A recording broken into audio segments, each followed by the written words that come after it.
Alexandra Bronjon, bonjour. Bonjour. Journaliste au service Afrique de RFI, des questions concernant le secteur hospitalier au Zimbabwe. On accueille Chabret, bonjour.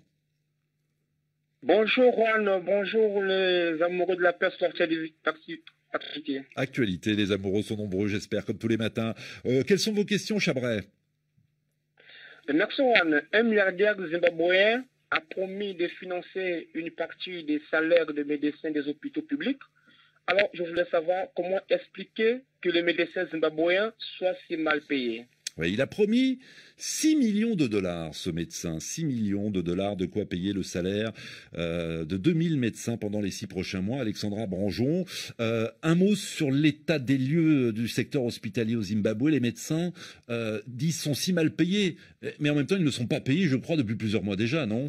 Alors s'ils le sont, mais ils le sont très peu, en effet, comme le rappelle l'auditeur. C'est une conjoncture de plusieurs facteurs. Vous avez d'un côté une économie qui est en crise depuis des années. Il n'y a pas eu d'investissement dans le secteur public en général, dans les hôpitaux, y compris dans les salaires. Et puis de l'autre côté, vous avez une hyperinflation. La monnaie zimbabwéenne perd de la valeur chaque mois face aux devises étrangères, comme le dollar et l'euro. Et ce qui fait que de nombreux produits qui sont importés deviennent très chers. Donc ça va du pack de lait jusqu'au pack de lait, de la boîte de gâteaux jusqu'à l'essence. Absolument tous les produits importés deviennent chers. Donc un médecin qui un jour gagne l'équivalent de 300 dollars américains par mois, avec l'inflation ne gagne plus que l'équivalent de 200 dollars 6 mois plus tard à cause de cette inflation. Donc ce n'est pas seulement les médecins, c'est un peu tout le secteur. L'ensemble de la population. L'ensemble de la population, voilà.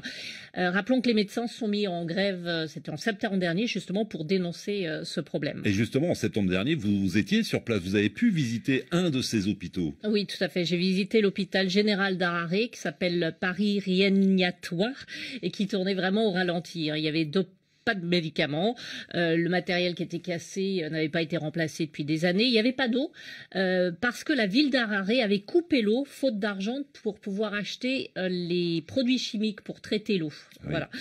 Et justement, faute d'argent, parce que ces produits chimiques sont importés de l'étranger et n'avaient pas suffisamment de devises pour pouvoir les payer. Le personnel hospitalier était complètement démoralisé. Les plus jeunes n'attendaient qu'une chose, c'était de finir leur formation pour pouvoir partir à l'étranger. Et je me rappelle avoir discuté avec un médecin, un cardiologue, qui me racontait que c'était la difficulté de se motiver chaque jour pour venir travailler. Il me disait que c'était difficile de faire fonctionner l'hôpital parce que, par exemple, le gouvernement n'ayant pas les moyens d'augmenter les salaires, notamment le salaire des infirmières, ils avaient accepté que celles-ci ne viennent travailler que 2 ou 3 jours par semaine. Et donc, c'était la même chose pour ceux qui nettoyaient les hôpitaux, d'ailleurs. Et donc, ils disaient comment on peut opérer ou faire fonctionner un hôpital quand la moitié du temps, un jour sur 2, il n'y a pas assez d'infirmières.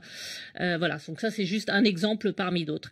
Donc, ce n'est pas uniquement les médecins, c'est quasiment tous les fonctionnaires qui sont dans ce cas-là et qui sont d'ailleurs souvent obligés de travailler à côté pour vivre, tout simplement. Des questions maintenant sur ce fameux milliardaire zimbabwéen, Chabret.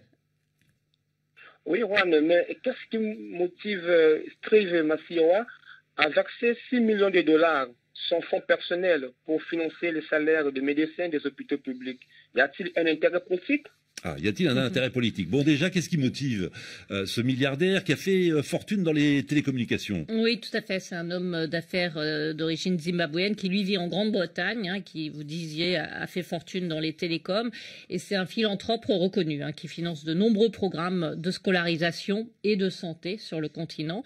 Un des exemples, par exemple, c'est via sa fondation Higher Life Foundation. Lui et sa femme financent la scolarisation de quelques 20 000 enfants au Zimbabwe, en Afrique du Sud, au Burundi et au Lesotho. Donc ça, c'est pas la première fois, c'est quelqu'un qui répétitivement. Donc est-ce qu'il y a une motivation politique? Je n'en sais pas. Je ne sais pas. Il faudrait lui poser la question. Il y a eu un certain nombre de mécènes qui ces derniers mois ont financé le secteur de la santé publique, qui était un secteur qui à une époque était de très très bonne qualité. Les hôpitaux zimbabwéens, notamment la formation des médecins, l'éducation de façon générale était de très très bonne qualité. Et d'ailleurs, ce fameux médecin avec qui j'avais parlé, ce cardiologue, à l'époque, donc c'était en septembre dernier, me disait qu'il était en contact avec, je pense que c'était un hôpital ou des médecins en Angleterre qui leur envoyait, qui essayait de leur envoyer des fonds justement pour essayer de... Donc une solidarité internationale. Tout à fait. Évidemment, le geste de ce milliardaire est à saluer. En même temps, ce n'est pas une solution à long terme. Que se passera-t-il dans 6 mois? Là, il s'agit de payer ses médecins pendant 6 mois. Ensuite, évidemment, on reviendra au point de départ. Oui, tout à fait. Et d'ailleurs, c'est une des choses qui inquiète les médecins. Les médecins, donc, ils se sont vus proposer cet argent supplémentaire. Ils disent, bon, c'est très bien. Là, on est payé, je sais plus, c'était l'équivalent de 300 $ en plus chaque mois. Oui. Ils disent, bah, c'est une très bonne chose, mais ça va être 6 mois. Et ce milliardaire n'a aucun engagement envers nous. Dans 6 mois, ça peut s'arrêter. Il faut trouver une autre solution. Ils auraient préféré, bien sûr, un accord avec le gouvernement.